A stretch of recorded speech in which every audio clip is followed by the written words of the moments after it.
Kraft presents The Great Gildersleeve. The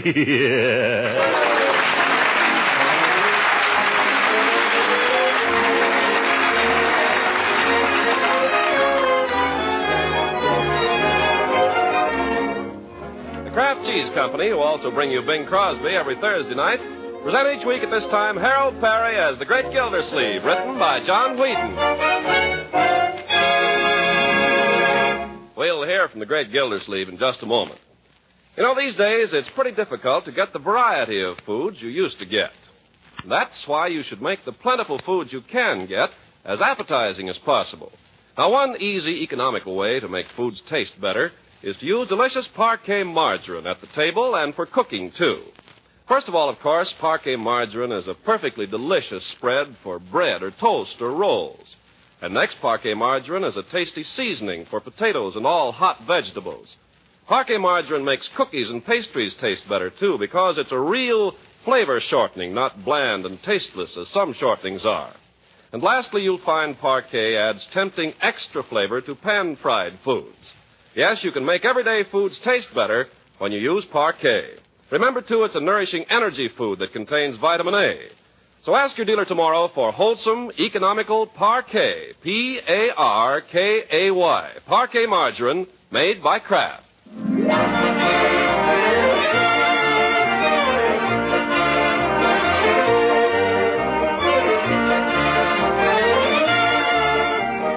Well, let's get on to the great Gildersleeve, who's been putting in a busy Saturday morning down at the water department trying to clear his desk of all the odds and ends that have piled up there. As we join him now, we find him almost down to the blotter and feeling pretty good about it. Action, yes, action. That's the keynote today, Miss Fitz. And you have accomplished a great deal this morning, Mr. Gildersleeve. Yes, sir. Never put off till tomorrow what you can do today. I try not to. Procrastination is the thief of time. There's a letter here. Time and tide wait for no man. This woman wrote in 2 weeks ago. For want of a nail, the shoe was lost, Miss Fitch. Action, that's the thing, action. Mr. Gildersleeve, are you going to answer this woman's letter? What does she want? Action. Sure.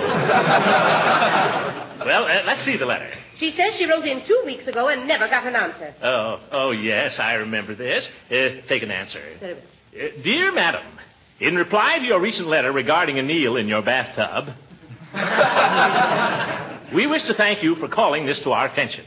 After a thorough investigation of the matter, we wish to report that it would have been impossible for the said eel to have gained access to your tub through the faucet, as all our water is carefully filtered, and furthermore, standard plumbing fixtures are too small to accommodate an eel of the dimensions you describe.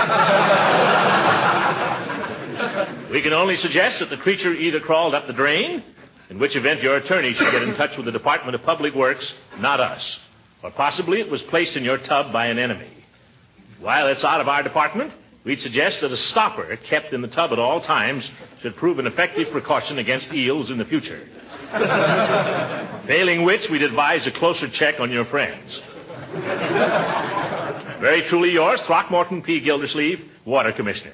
You got that? Yes, Mr. Gildersleeve. That ought to hold her. What's next? Well, I don't know whether you want to do anything about this. Let's have it. Action, Miss Fitch. Let's clear the decks here. Very well. This is no time for bottlenecks. No. You'll notice that in every photograph of Donald Nelson, there's not a single paper on Donald Nelson's desk. That's the only way to be an executive. Do it now. Strike while the iron is hot. Come. What have you got there? A 6-month reminder from your dentist. Well, suppose you put that in the deferred file.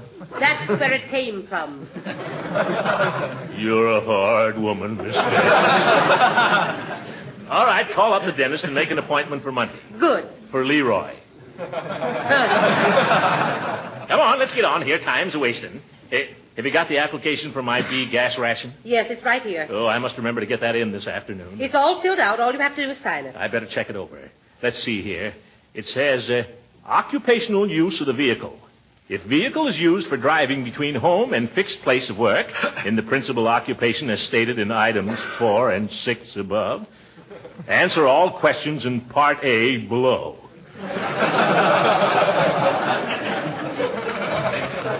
If vehicle is used in the performance of the principal occupation stated in items 4 and 6 above, oh, brother, I'll take your word for it, Miss Fitch.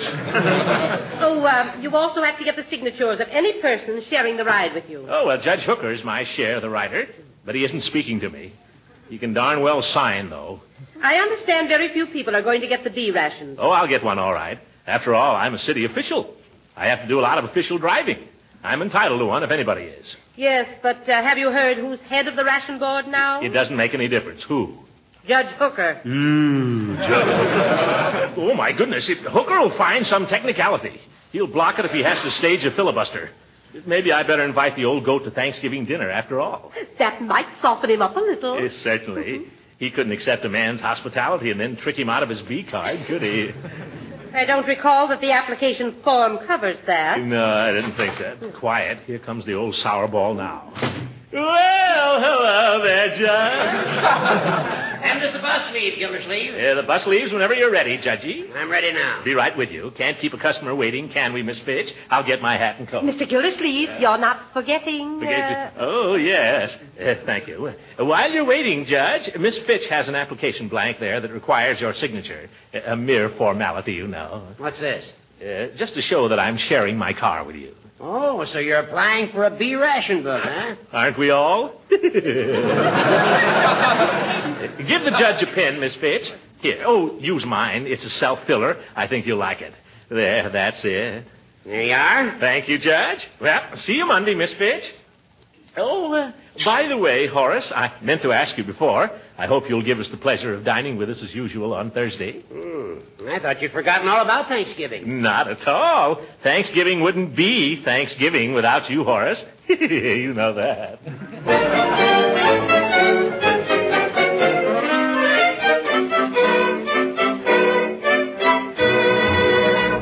Stand still, Leroy, now while I fit this. I feel like a sissy in this fool outfit. This is the kind of clothes the Pilgrims wore, and they were no sissies. Yeah, but they didn't have to wear them in front of a whole auditorium full of people.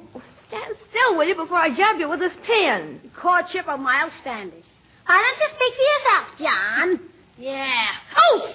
I told you you'd get stuck.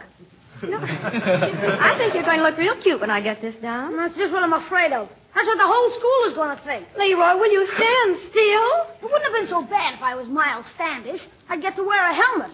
But John Alden, that panty waist. I'm lucky the teacher didn't make me play Priscilla. I don't see why you feel that way. John Alden is the hero. Remember, it's John Alden who gets the girl. Yeah, Ethel Hammerschlag, can have her.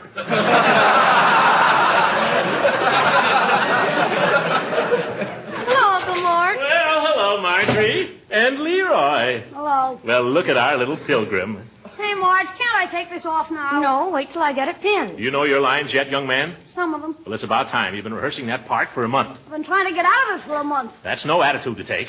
The Courtship of Miles Standish is great literature. I studied it in school myself. I remember it to this very day. This is the forest primeval, the murmuring pines and the hemlocks. That's Evangeline, Uncle Mort. Well, that's good, too. Let's hear you recite that speech you were having trouble with last night, Leroy. No, I don't want to. Come on now. I want to see if you've learned it. Oh, some other time, Unc. No, right now. I'd like to hear it. We both would. Wouldn't we, Marjorie? We'd love to. No, I won't do it. Not if she's going to listen. Young man, you'll recite that speech or you'll go right upstairs to your room. Okay. We're waiting.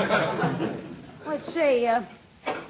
Prithee, Mistress Priscilla, turn not a deaf ear to the suitor one who, though absent Yet loves thee with a noble and undying passion. Go back and try it again. Do I have to? Yes. If you don't keep at it, you'll never learn the part. If I don't learn the part, maybe we won't have to do it. You'll do it or I'll know the reason why. Come on now, once more. Prithee, Mistress I can't say it. You're not trying. Pretty Mistress Priscilla. Now you got me doing it. Oh, Bertie, I want to talk to you. Leroy, you go up to your room and practice. Darn old Miles Standish anyway. Quiet, you. Bertie, I've invited Judge Hooker to Thanksgiving dinner. So that'll mean one more. That'll mean 5 more. What? Yes, I hope you don't mind, Uncle Mort.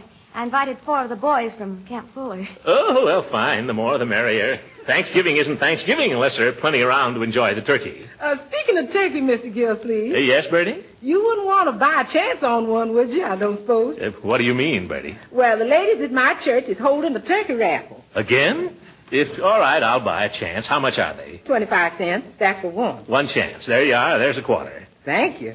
Most everybody around here has bought one from me. All the neighbors. Well, you're doing fine. Of course. You used to buy 2 chances. It stands to reason you have twice as good a chance as they have. Yeah. No getting around that, Bertie. All right, I'll take 2. Mr. Gildersleeve, you're making no mistake. Turkey's awful expensive this year. Yes, I know, Bertie. 48 cents a pound at day one grocery. Oh, brother. Yeah. So if you used to buy 3 chances, you'd still be ahead. Sold, Bertie. Make it 3. Yes, sir. Let's see now. How many is it going to be for dinner? Well, there's Marjorie and Leroy and Judge Hooker and Mrs. Ransom and the 4 soldiers. And you, Bertie, that makes 9. And you, that makes 12. Oh, yes, me. That's going to take a big turkey. Well, maybe we should order one right away and ask him to hold it for us. Well, let's wait and see how this raffle comes out first, Marjorie. We don't want to be stuck with 2 turkeys, you know. Of course, they've sold quite a lot of chances on it, and you've only got 3. Bertie, if you can guarantee I'll get the turkey, I'll take 5 chances. Well, I can't promise nothing, but my cousin's doing the drawing. I'll take 5. Well, that'd be $1.25. That's right. Well, here's another $1. That's quite a lot of money. Yes, it is. $1.25 will buy a lot of things. Don't I know it? You wouldn't like to take a couple more chances just to protect your investment. You get out of here, Bertie, before you ruin me. I got to get down to the ration board.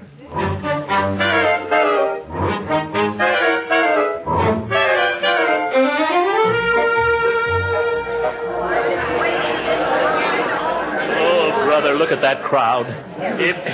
Pardon me. Could somebody tell me whether this is where you get B ration books? No, this is where you don't get them. Yeah, wise guy. Madam, would you mind? You can't shove in here. I'm not trying to shove in. Try into the line. Into the line. I've been waiting here since 2 o'clock, and you come trying to shove in. Yeah. Madam, I was merely trying to ask a civil question. Try into the line, Bud. Just a minute. Who do you think you're pushing? Well, who do you think you're pushing? Well, who do you think you're pushing? By George, if you weren't wearing glasses... Well, I'll take them off. There. You look worse. Put them back on.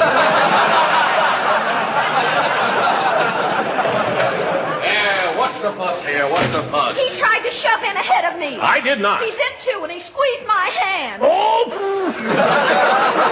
Now, look here, my good woman. We'll have to ask for order here, my friend. Why don't you just take your place in the line? I'm trying to find out whether this is the right line. I've come for my B ration book. Oh, you've come for it, huh? Yes. I have my application right here. You and 100 million others. What? Young man, evidently you don't know who I am. I happen to be Throckmorton P. Gildersleeve, and I have to do a lot of driving. Where to? Well, out to the reservoir. To the reservoir? What for? See if there's anything in it. Yeah? Listen, brother, if we gave a ration book to everybody who wants to drive out to the reservoir for a little necking in the moonlight... I don't do any necking in the moonlight. Oh, you like it in the dark? Yeah, no! And I didn't come here to be insulted by underlings. End of the line, Bud. Yes, end of the line. Oh, shut up! Oh, Judge, I want you to tell this young whippersnapper here where he gets off. Well, now, Gildy. He has the nerve to tell me I'm not entitled to a B ration book. Well, he may be right, Gildy. You're only sharing the ride with one person. You can't throw those technicalities at me, Hooker. You're the share, my rider. You signed this application yourself. I know that, Gildy. As a share of the rider, I'd be delighted to see you get your ration book. But as a ration official, I couldn't possibly pass this application. My conscience wouldn't allow it. All right, Judge. As a ration official, you needn't bother to come to Thanksgiving dinner. And as a share of the rider, from now on, you can walk. End of the line. Oh, you can have your old line.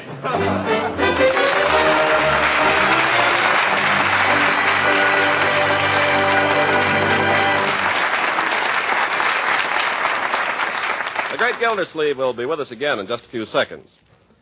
If you're troubled with a food budget that's hard to keep in line these days, just remember this. There are any number of wholesome, good-tasting, nutritious foods that can help you keep your food budget down. Now, one such food, surely, is Parquet Margarine, Kraft's delicious spread for bread, because it's good-tasting, economical, and nutritious. Parquet Margarine's flavor is something pretty special. Thousands know it as the margarine that tastes so deliciously good. And just as important, Parquet Margarine is an economical source of food elements that your family needs. Yes, wholesome, nourishing Parquet Margarine is one of the best energy foods you can serve. And year-round, every pound of Parquet contains 9,000 units of important vitamin A. Yes, it's wise to economize with Parquet margarine. It's delicious, nutritious, and thrifty. So buy Parquet margarine tomorrow. Just ask your food dealer for Parquet, P-A-R-K-A-Y. Parquet, the margarine that's made by Kraft.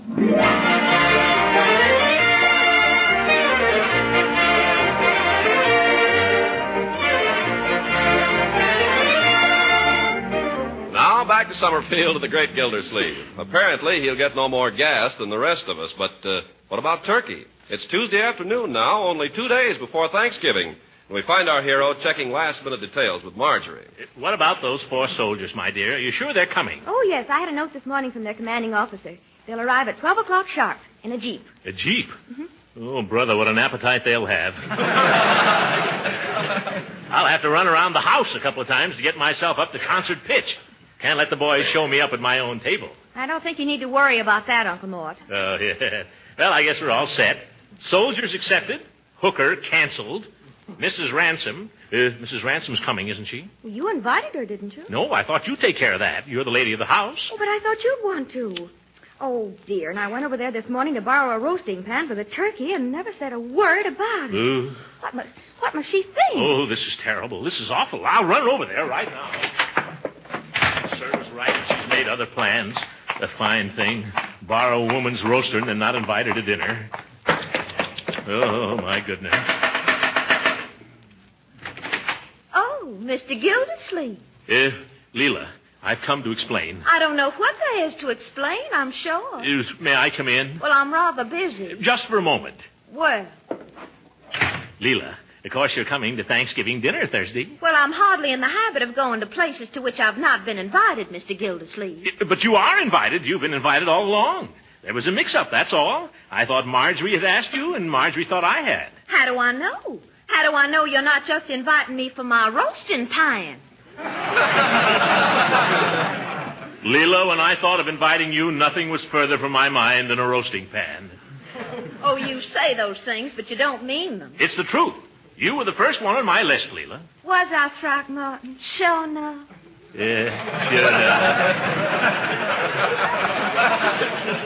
Oh, but I'm afraid I couldn't accept at this late date. You see, I've had all these other invitations. Oh. If I turn them down now, I know they'd be heartbroken, much as I'd like to have dinner with you. We're having a 20-pound turkey. Well, I love turkey, but I'm afraid I can't. I'll save you the white meat. No, don't tempt me now. I'll save you the wishbone. We can make a wish on it. What would you wish, Throckmorton?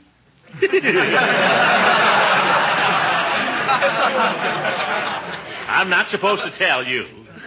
Well, I don't know that I could trust you with a wishbone. And anyway, I've promised these other people. But you've got to come, Leela. Marjorie and Leroy will be terribly disappointed if you don't. So will I. So will Bertie. So will the Army. The Army? Yes, we're having 4 young lieutenants to dinner, too. Throckmorton, why in the world didn't you say so? You mean you'll come? Will I? You're too good to me, Leela.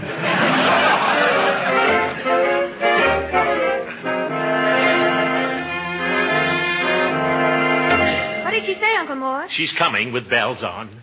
I wouldn't put it past her. Uncle Mort, can I borrow your shotgun? No, Leroy, certainly not. Why? I'm supposed to bring a gun to school tomorrow. What kind of a school are they running? A reform school?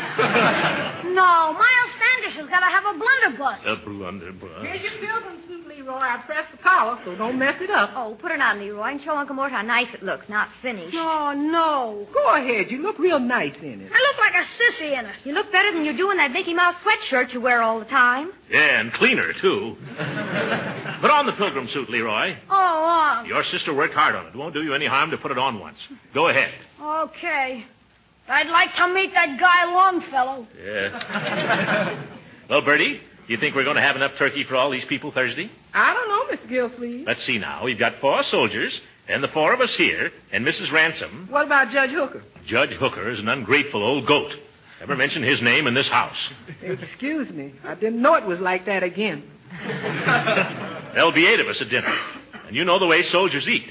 You think we ought to figure on 2 turkeys? I don't know, Mr. Gildersleeve. I don't know what we ought to do. What's the matter, Bertie? You seem to be sort of dragging today. I don't know. I don't guess I feel so good. Out a little late last night? No, sir, no later than usual. I just got a feeling, that's all. What kind of a feeling? Like things wasn't going to work out somehow. Oh, well, don't let it get you down. By the way, when are they going to raffle off that turkey I bought all those chances on? Yes, we can't wait much longer to find out about that. Thanksgiving's only 2 days off. I was thinking, Mr. Gildersleeve, how would it be if we had a nice ham instead of a turkey? Bertie, are you hiding something from us? No, sir, I ain't hiding nothing. Except they had that raffle last night. Oh. You came close, Mr. Gildersleeve. You came mighty close. The winning number was 61, and you had 62. But it still leaves us without a turkey. Well, sort of. Oh, well, if you gamble, you have to expect those things. We better order a turkey right away, though. Yes, we can't invite all those soldiers to come 20 miles for Thanksgiving dinner and have no Thanksgiving dinner. Well, I'll go call up the market and reserve one. That's just the trouble. What do you mean? I called up the market, and all the turkeys is reserved. You mean they won't sell us one? Butcher says there ain't a turkey left in Summerfield. I don't know what's the matter. Last week, no pot roast. This week, no turkey. We've got to have a turkey. We've invited all these soldiers. We've invited Mrs. Ransom. We've got to find one. But where? Don't ask me. All right, Unc. How do you like it? Like what? The pilgrim suit. Oh, forget the pilgrim suit. We just lost our turkey. No turkey? No turkey. How do you like that? Well, it looks like we'll all wind up eating turkey sandwiches at the drugstore. Yeah. Some Thanksgiving. The drugstore. Maybe Peavy's got a turkey. Hold everything, kids. I'll be right back. I'm going to the drugstore.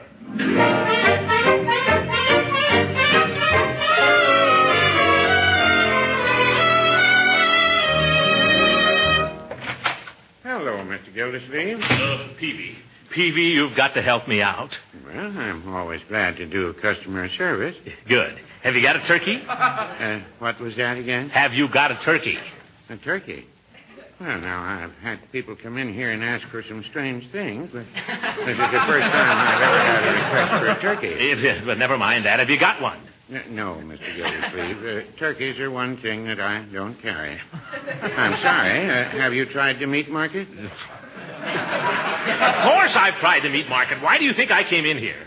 I wondered. Now, just a minute, Peavy. You serve turkey sandwiches at your soda fountain, don't you? Yes, we do serve a turkey sandwich. You can't make a turkey sandwich without a turkey, can you? Well, now, I wouldn't say that.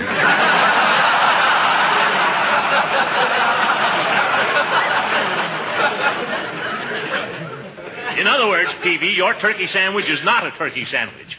Well, turkey sandwich has become a sort of a trade expression, although we serve it with genuine cranberry jelly on the side. But suppose you don't care for cranberry jelly.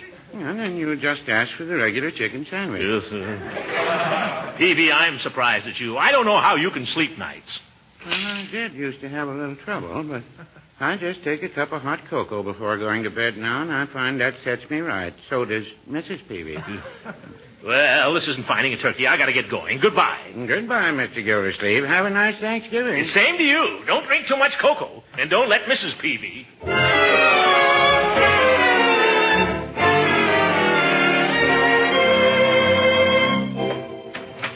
Any luck, Uncle Mort? Not a bit, my dear. I've been everywhere. It's no use. The Army's picked the place clean. There's not a single turkey left. Maybe I should warn those boys at camp. They'll do better if they stay there. Yes. Wait. There's just one chance left. What's that? If we can find out who won the turkey in Bertie's raffle, we might be able to buy it from him. Bertie! Yes, Mr. Gildersleeve? Would you mind coming in here? Yes, sir? Bertie, do you know who won that turkey in your raffle? No, sir. Do you think you could find out? Well, sir, I might be able to. Then again, I might not. What do you mean by that? Well, if I was to find out who won, you might not like it. Come clean, Bertie. What bush are you beating about now? You know who won the turkey? Yes. Well, why didn't you say so? Who is it? Well, you said never to mention Judge Hooker's name. Oh! I told you wasn't going to like it. Well, there goes our only chance. Uncle Mort, don't you think Judge Hooker would be willing to let you have it? After what I told him down at the ration board? No, my dear, I really gave him a piece of my mind there. What if you took it all back and invited him to dinner again? When he's got the turkey, he'd just laugh at me. Wait a minute. Bertie. Yes? Does Judge Hooker know yet that he's won the turkey? No, sir. I'm supposed to deliver it to him this evening.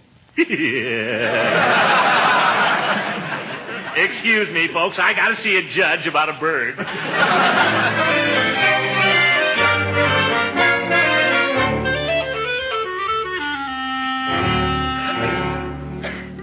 Horace, I've come to ask your forgiveness.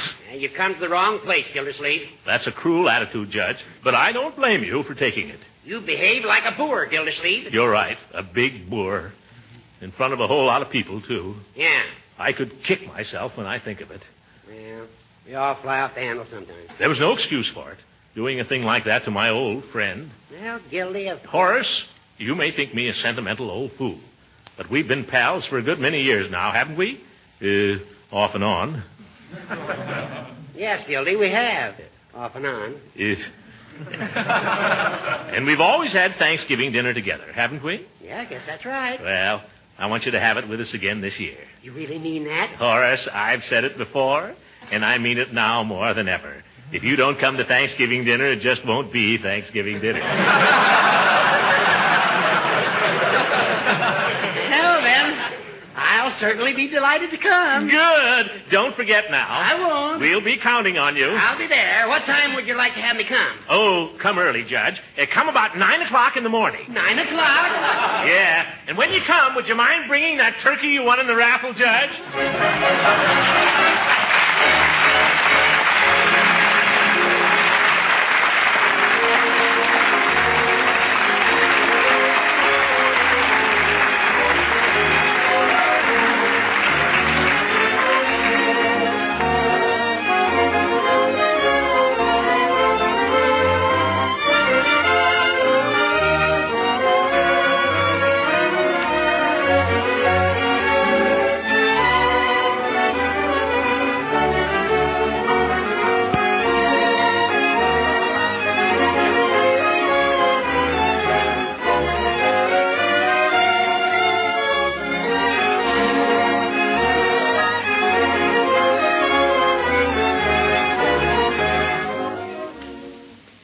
Gildy, I've got to be going.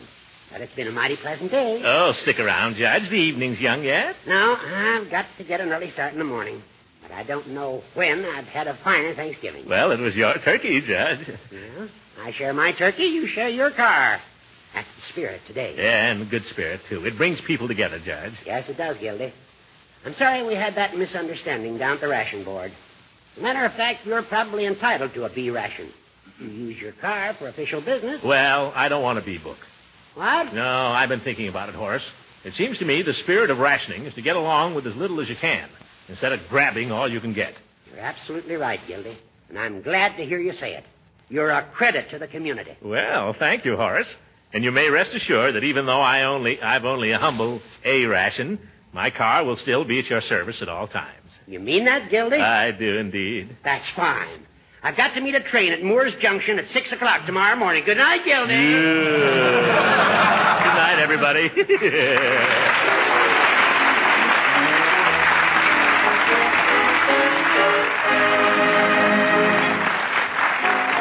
music heard on this program was composed and conducted by Billy Mills. This is Ken Carpenter speaking for the Kraft Cheese Company and inviting you to tune in again next week for the further adventures of the Great Gildersleeve.